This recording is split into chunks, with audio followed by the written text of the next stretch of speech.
collecte, visite de Paul à Corinthe. Comme il l'a fait dans les églises de Galatie, Paul conseille aux chrétiens de Corinthe de mettre à part chaque dimanche ce qu'ils peuvent consacrer à leurs frères pauvres. À son arrivée, la collecte se trouve en fait, ils en enverront le produit à Jérusalem, 1 à 4. Paul annonce sa visite à Corinthe et son désir d'y séjourner quelque temps, mais il est encore retenu à Éphèse, 5 à 9. Verset 1.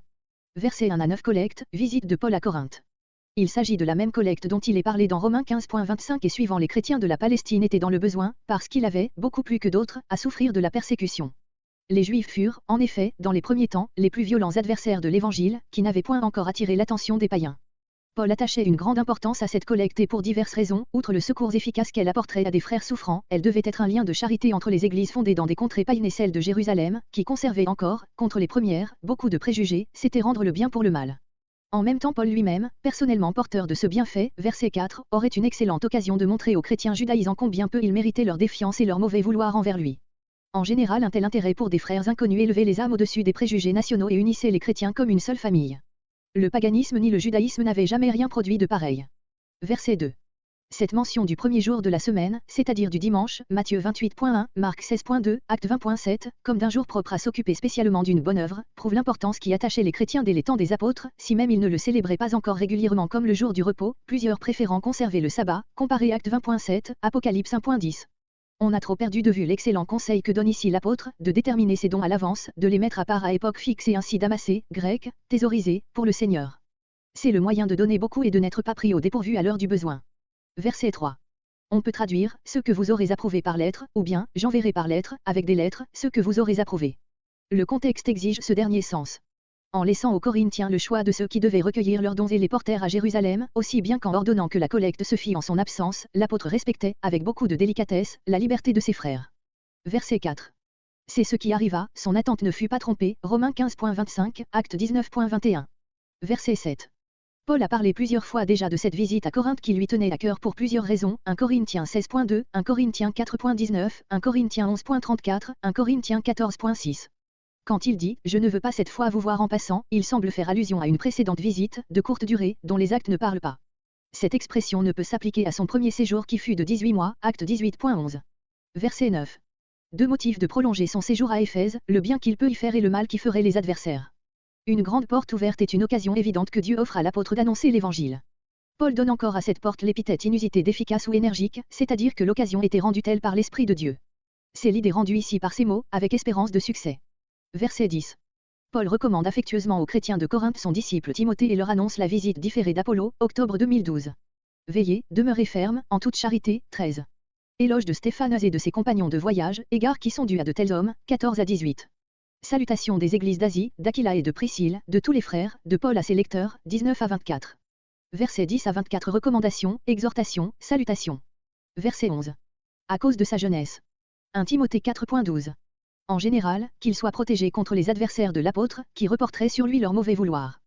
Comparé 1 Corinthiens 4.17.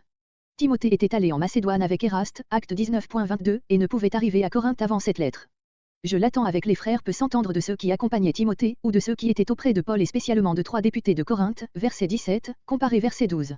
Cette dernière opinion nous paraît la plus vraisemblable, il en résulterait que ce ne furent pas les députés de Corinthe qui portèrent notre épître. Verset 12. Grec, la volonté n'était absolument pas qu'il y a là maintenant. Cette volonté, peut être celle de Dieu, que Paul et Apollos avaient reconnue dans des obstacles extérieurs. Les derniers mots du verset sont favorables à ce sens. S'il s'agit de la volonté d'Apollo, cela montre la parfaite liberté que les compagnons d'œuvre de Paul conservaient envers lui. Verset 13. Verset entre 13 et 14. La fermeté, le courage, grec, soyez viril, la force peuvent et doivent s'allier dans le caractère chrétien avec la charité.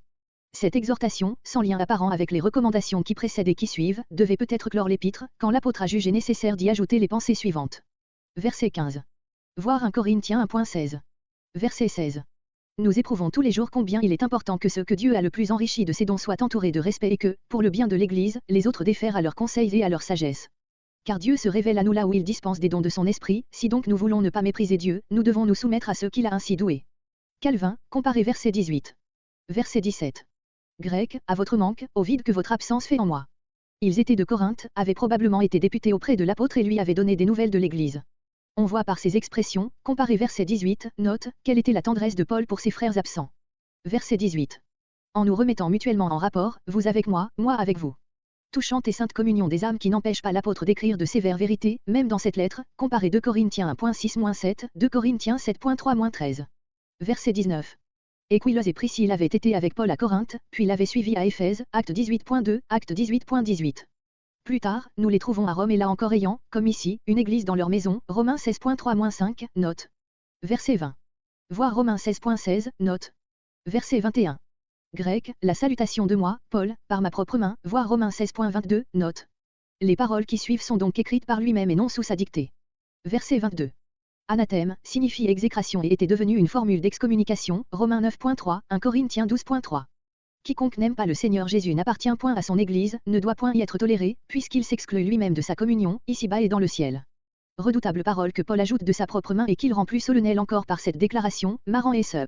Le Seigneur vient, il vient exercer le jugement sur tous ceux qui n'auront pas voulu l'aimer, lui, l'amour souverain. Paul cite ce mot en langue syriaque, d'où l'on peut présumer qu'il était une sorte de mot d'ordre par lequel les chrétiens de cette langue s'excitaient à la vigilance. Verset 24. Paul ajoute à sa précieuse salutation apostolique, qui est une prière, verset 23, une dernière protestation de son amour pour tous ses frères de Corinthe, précisément parce que cette lettre renferme de sévères vérités. Par là même il leur avait témoigné son amour. Mais hélas, les hommes et même la plupart des chrétiens n'en jugent pas ainsi.